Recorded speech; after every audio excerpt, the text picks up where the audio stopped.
Decíamos en la presentación que hoy tenemos el agrado de estar charlando con Luis Campos, ya es amigo de la casa, hace muchos años que forma parte de este colectivo hermoso. Vamos a estar charlando en una previa al 1 de mayo sobre 3 ejes: salario mínimo, manifestación del día de hoy de la CGT y claramente qué es lo que esperamos de este 1 de mayo. Le damos la bienvenida. Hola Luis, ¿cómo va?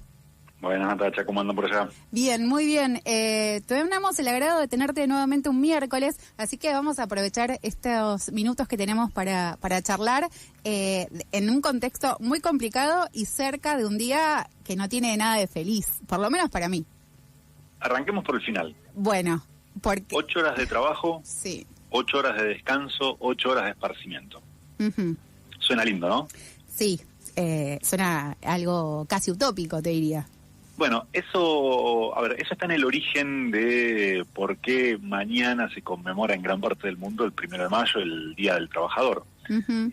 Porque efectivamente lo que estaban reclamando muchos trabajadores globalmente, pero puntualmente en Estados Unidos, allá por fines del siglo XIX, 1886, era la lucha por la reducción de la jornada de trabajo, jornadas que en su momento se extendían 12, 14, 16 horas, y el reclamo histórico en ese momento era, se sintetizaba en este lema: 8 horas de trabajo, 8 horas de descanso, 8 horas de esparcimiento. Hubo una represión muy fuerte en una fábrica en Estados Unidos, esto originó decenas de muertos, rápidamente en el resto del mundo hubo manifestaciones de solidaridad, y a partir de ahí el 1 de mayo quedó instaurado como una fecha de lucha, una fecha de recuerdo, pero también una fecha de pelea por esos derechos laborales que arrancaron apuntando a algo que vos decías recién, bueno, suena utópico, y me parece que dice mucho de qué situación estamos en la actualidad, no solo en nuestro país. Me parece que esto es parte de un fenómeno bastante más global, pero que obviamente nosotros lo estamos sintiendo en carne propia desde hace un buen tiempo. Sí. Solo para ponerlo en contexto, digo, esta lucha por las 8 horas de trabajo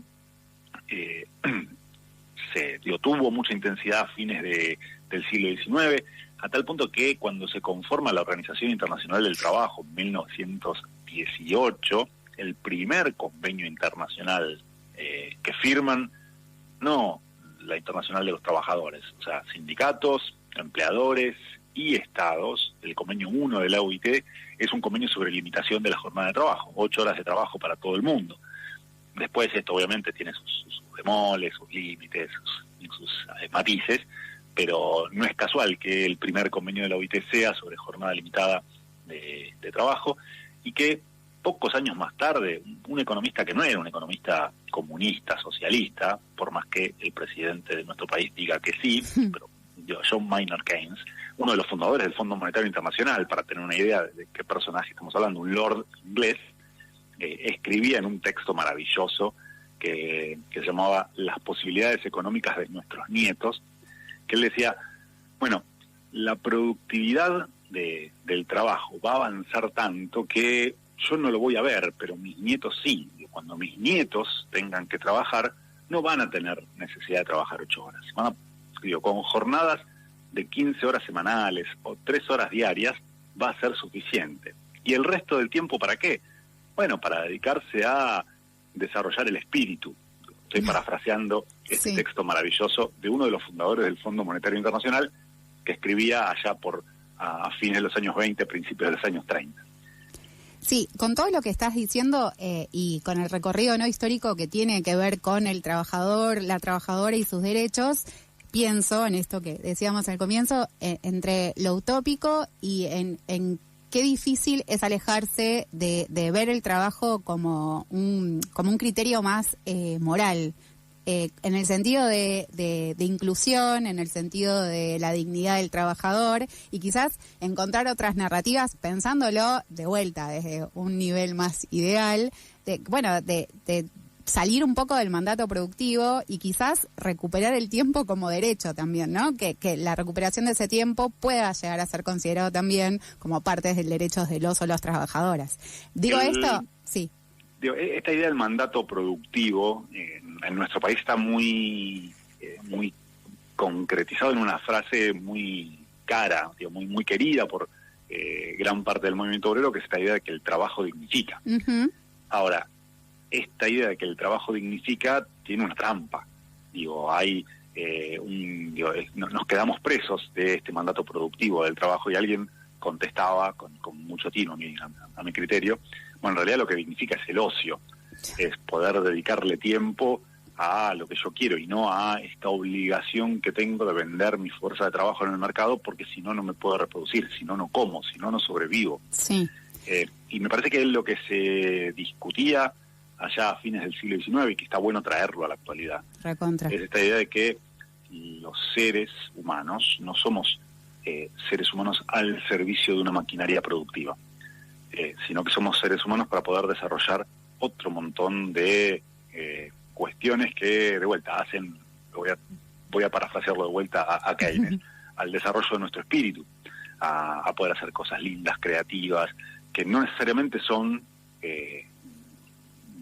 o por lo menos no necesariamente se plasman en ese momento donde estamos vendiendo forzadamente nuestra fuerza de trabajo, y que después le buscamos la excusa, la razón, los adornos, para ver que esa cantidad muy importante de horas que le dedicamos al trabajo asalariado o al trabajo remunerado tienen algún sentido. Pero cuando nos alejamos un poco de ahí, lo que vemos es que efectivamente aquel reclamo que hacían nuestros antecesores hace 150 años tenía mucho de válido. Es decir, limitemos la jornada de trabajo porque queremos descansar y además queremos tener tiempo para nosotros.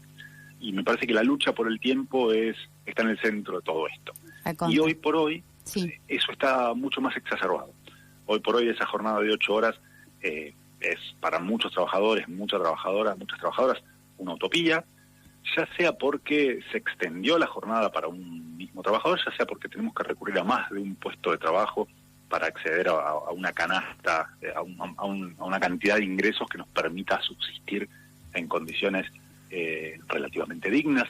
De hecho, los últimos datos sobre aumento de la jornada laboral son muy impactantes, datos del INDEC que procesan las compañeras del Instituto de Pensamiento y Políticas Públicas, que muestran que sobre todo en los trabajadores pluriempleados la extensión de la jornada, las 8 horas quedaron lejísimos de ser una jornada normal, algo que se ve no solo en sectores que uno diría, bueno, precarizados, cuenta propia, sino también en asalariados formales. Uh-huh. No te lo voy a explicar a vos, pero pensemos el típico trabajador varón de una fábrica que tiene su esposa en su casa y 2 hijos. Uh-huh. Esa figura, bueno, ese trabajador, más allá de que si alguna vez existió, lo podríamos ponerlo en discusión, pero en muchos casos ese trabajador hoy está saliendo de esa fábrica y está agarrando su auto y está haciendo unas horas en alguna aplicación para complementar ingresos. Entonces, esta discusión por el tiempo es clave, porque se está discutiendo sobre nuestra razón de ser. Somos porque tenemos tiempo para hacer cosas. No somos un engranaje productivo más de una maquinaria que funciona con un único fin, que es producir ganancias que luego se va a apropiar nuestro contradictor. Entonces me parece que ese es como el punto de partida de vuelta para vincular lo que va a pasar mañana con lo que pasaba hace 140 años en realidad, sí, en Estados Unidos, y que también está muy vinculado con lo que va a suceder ahora en un ratito nada más, con esta manifestación que no solo está llevando adelante la CGT, las 2 CTA se están sumando cada una, en realidad en unidad, pero con los reclamos de otras centrales sindicales. Ahora a las 2 de la tarde se van a estar concentrando por el lado de la CTA en Independencia y 9 de julio, la CGT también va a movilizar, porque tiene mucho que ver con lo que venimos charlando cada 15 días, que habla de la situación que está enfrentando la clase trabajadora en nuestro país en la actualidad, que está muy marcada por un ajuste en el empleo, es decir, un crecimiento de la precariedad ocupacional, crece mucho el cuentapropismo, crece mucho el empleo no registrado,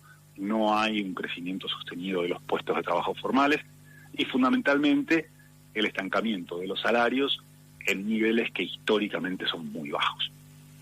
Ya los últimos meses empezó a quedar muy claro que el salario ya no le está ganando a la inflación, no está perdiendo, pero tampoco le está ganando, y esto hace que el ingreso promedio de un trabajador, de una trabajadora en nuestro país, está, dependiendo del sector, dependiendo el tipo de inserción laboral que tenga, entre un 15, un 20 y un 40% por debajo, en términos reales, de los niveles que tenía a principios del 2018, lo cual, en términos del presupuesto de un trabajador, una trabajadora, de su grupo familiar, es una tragedia.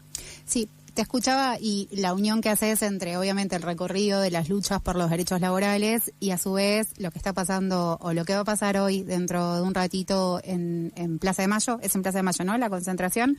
La movilización final, sí. Okay. La concentración se hace por distintos lugares del centro, va a haber una movilización. Y se congregan, o nos congregamos, se congregan, yo en esta no me prendo, pero pensaba en esto, ¿no? También en ese momento, en el siglo XX, fines del siglo XIX, en realidad fines del siglo XIX, principios del siglo XX, el poder que tenían las organizaciones de los trabajadores y trabajadoras. Y pensaba como el trabajo como un espacio de unión, en el sentido de poder organizar ciertas demandas que obviamente tenían su repercusión en prácticas concretas, como podían ser huelgas, marchas y demás.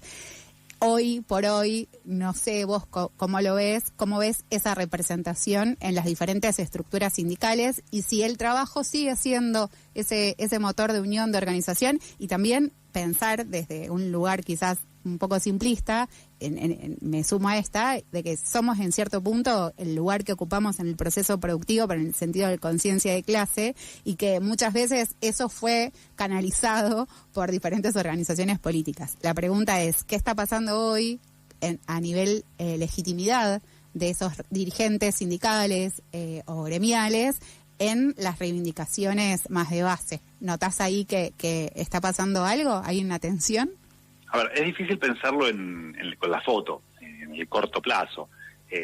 Por lo pronto, yo siempre invito a no reducir la idea del sindicato a los 10, 15 nombres propios, las 10, 15 fotos que todos conocemos, que todas conocemos, y que son los que aparecen en los medios masivos de comunicación.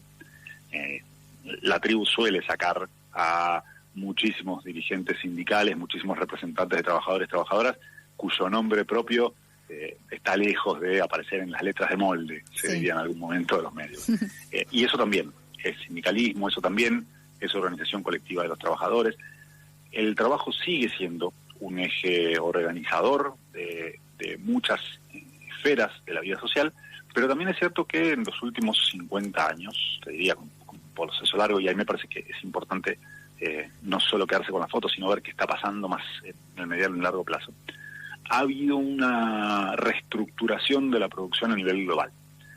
Y esto hace que muchos ámbitos donde el trabajo estaba muy consolidado y era ese centro neurálgico donde se explicaban, donde se desarrollaban un montón de otras relaciones que incluso tenían que ver con otros derechos de los trabajadores, la vivienda, el esparcimiento, la salud, muchas veces estaban vinculadas también a ese trabajo. Bueno, esta reestructuración que tuvo el capitalismo a nivel global, que en gran medida para muchos países como el nuestro, pero no es solo patrimonio, no es solo algo que le pasó a Argentina, implicó que una parte muy importante de la producción se deslocalizó, se llevó a otros lugares, esto posibilitado por avances tecnológicos en las comunicaciones, en el transporte, y que está haciendo que ese trabajo fundamentalmente industrial esté creciendo, pero está creciendo de una manera focalizada en términos geográficos. Se esté moviendo a China,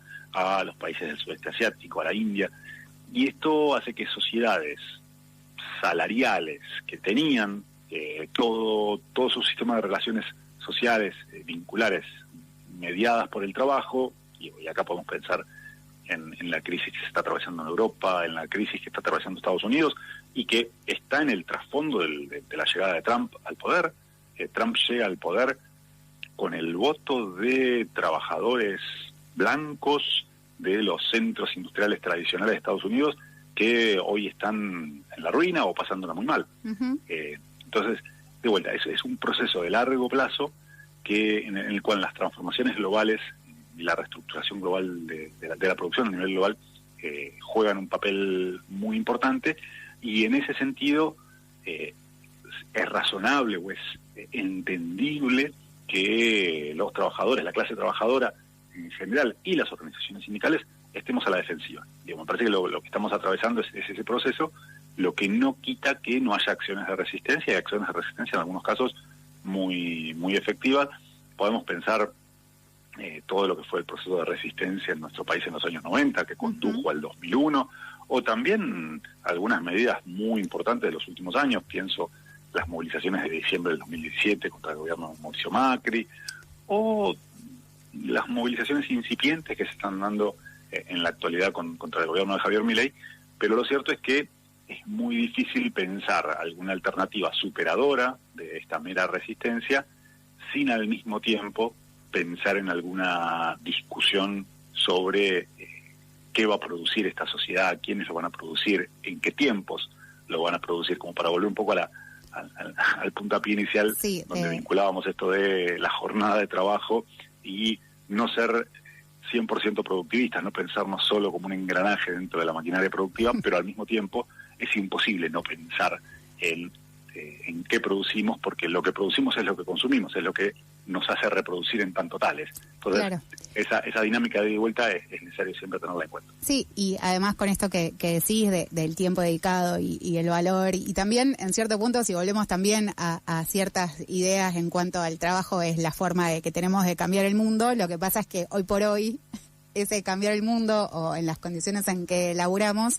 quizás hagan que el trabajo sea muy difícil escindirlo de la parte más de explotación, ¿no? Como que no es muy difícil imaginarse trabajar de lo que uno quiere y no trabajar para subsistir. Es que el trabajo asalariado siempre es explotación. Dentro de las relaciones sociales capitalistas, y acá nos ponemos más teóricos, pero a ver, dentro del capitalismo siempre hay extracción de excedente por parte del empleador respecto del trabajador. Digo, y eso, a ver, te diría, ni siquiera, no es ni malo ni bueno. Es el modo de producción en el cual nos tocó vivir y contra el cual peleamos y contra el cual buscamos alternativas. Pero enojarse contra eso es como jugar un partido de fútbol y enojarse porque el referee cobró full si alguien la agarró con la mano y no es el arquero. Bueno, son las reglas de juego. Está bien, pero ponele, que vos tengas las condiciones de existencia garantizadas, ¿no? Está bien, nos estamos yendo un poco del tema de la columna, pero digo... Un trabajador por definición no la tiene garantizada, porque lo único que tiene garantizado es su fuerza de trabajo. Exactamente, y por eso la tiene que vender, y para mí es imposible pensarlo, pero después tenés tus condiciones de vida garantizadas. Bueno, ¿a qué te dedicas? Pensar en ese sentido otras narrativas, por eso lo decía al principio, y alejarse de este mandato productivista, nos da, aunque sea, un respiro para poder mirar y contar las cosas de otra manera. Yo creo que en ese sentido es necesario que nos lo preguntemos, porque si no, si decimos, bueno, las reglas del juego son estas y hay que manejarnos dentro de este sistema, que sí, es cierto, pero aunque sea poder contarlo o tener otro tipo de discursos con respecto a lo que podemos hacer o lo que, no sé, imaginamos posible. No sé si ahora. A ver, ahí hay algunas discusiones que son bien interesantes, que no tienen que ver estrictamente con el trabajo, pero sí con el consumo. Que es, a ver, porque el trabajo, o sea, vamos a estar forzados a vender nuestra fuerza de trabajo. Eso está fuera de discusión, no hay otra. Ahora, a lo que no estamos forzados necesariamente es a consumir las cosas que consumimos.